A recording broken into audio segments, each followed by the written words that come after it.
Right, so there has been a lot of rumors about the new potential called M1X that's going to be released in the next couple of days by Apple. Now, I wanted to speak to you about what is the actual significance and the importance to the end consumer like you and I that is going to affect our daily tasks if we actually do purchase or if we don't purchase this machine. So let's jump right straight into it.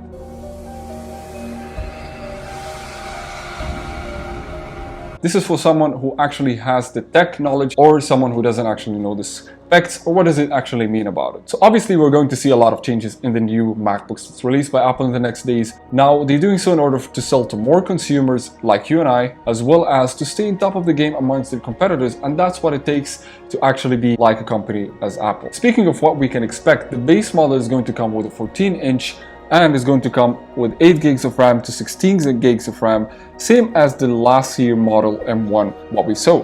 However, for the 16-inch, it's going to come with a 16 gig of RAM up to 64 gigs of RAM, as well as 512 gig storage up to 8 terabytes gigs of storage. Now, this is massive and huge. However, the 16-inch is actually potentially going to be the M1X, not the Intel processor now, because Apple wants to move to their own technologies and they want to be on top of the game, as I mentioned. So discussing about the minor changes, what we can see in the laptops, that I actually personally don't see a huge significant value of what actually the laptop is going to do for me for my daily tasks. But let's run through it. So the first thing is ProMotion Display. Now the ProMotion Display technology was released for the iPhone 13 in the last Apple event. And if you're wondering what does it do, it actually provides more adaptive refresh rate ranging from 10 Hertz up to 120 Hertz. It actually gives you more seamless, nice experience, as well as it preserves the battery life for your machine. Now, I would say this is something nice to have in the laptop, but is it a significant change? I won't say that's what we're looking for. Now, Apple is expected to bring back the MagSafe, which was in the previous models of the MacBook laptops. Now, I used to like it personally, but why is Apple doing that? They are looking towards more useful features, including faster charging speed for the machine. However, it stays as a minor change to what Apple is moving forward to. So moving on, some of the changes that we might see, that Apple is going to bring SD card slot and they won't be touch bar like the M1 MacBook last year model, and they are going to put the HDMI port, which this is a massive change. I believe that you get all these changes back in one machine, unlike the last year model that we had to buy an external adapter to connect a USB-C or HDMI port or whatever you were looking for. Moving on to the significant changes and what's really important, what we're looking forward to see, the massive changes and developments that's going to happen by Apple, is that last year models we've seen that it came with an 8 core of CPU as well as 8 core of GPU. But now what we expect going to be a 10 core of CPU as well as a 16 up to 32 core of GPU. Now, if someone is not understanding the CPU and CPU is basically the brain of the machine that handles everything inside of the laptop,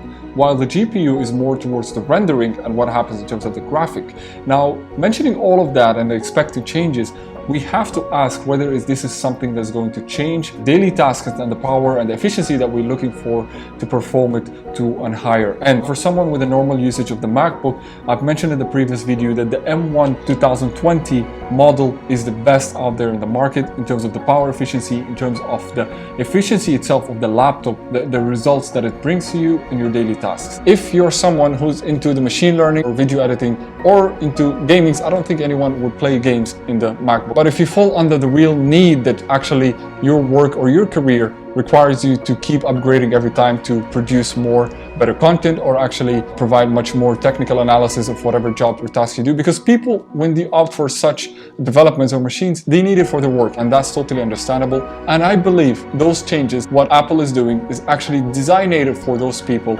for their career. It's not for everyone, but however, as a human nature, we want the latest thing that Apple provides because we are Apple freak. And of course, the products are amazing, but you have to know whether you need those developments or not for your daily tasks. What we've seen in the M1 chip, that it comes with the die shard of a normal chip that is placed in the laptop. Now, what I've mentioned, what we're expecting in the M1X, that's going to happen up to 10 core CPU, up to 32 core GPU, is going to be massive in terms of placing it in the machine, and it's going to take a big size. Now I expect this is going to take much more power, and as well I expect that the battery is going to be larger than what is actually in the current model. Speaking about the actual price and what we can expect, based on what I've just mentioned and based on what we see about the rumors that's coming to happen for the M1X, that is actually going to be really expensive. The base models right now for the 2020 M1 is actually about $1,000. If you actually wait to get the new one, its minimum is going to up to $2,000 for the base models,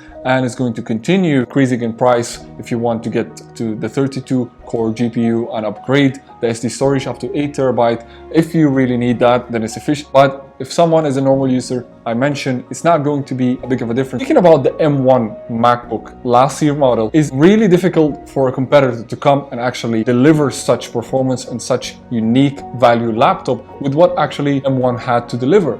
However, but what we're going to expect for the M1X is going to be really expensive to get your hands on them. Why? It's because the new changes that's coming for the CPU and GPU, the bigger storage, the bigger size of the chip that's going to be placed for the CPU, GPU, as well as longer expected battery size that's going to be placed in the machine.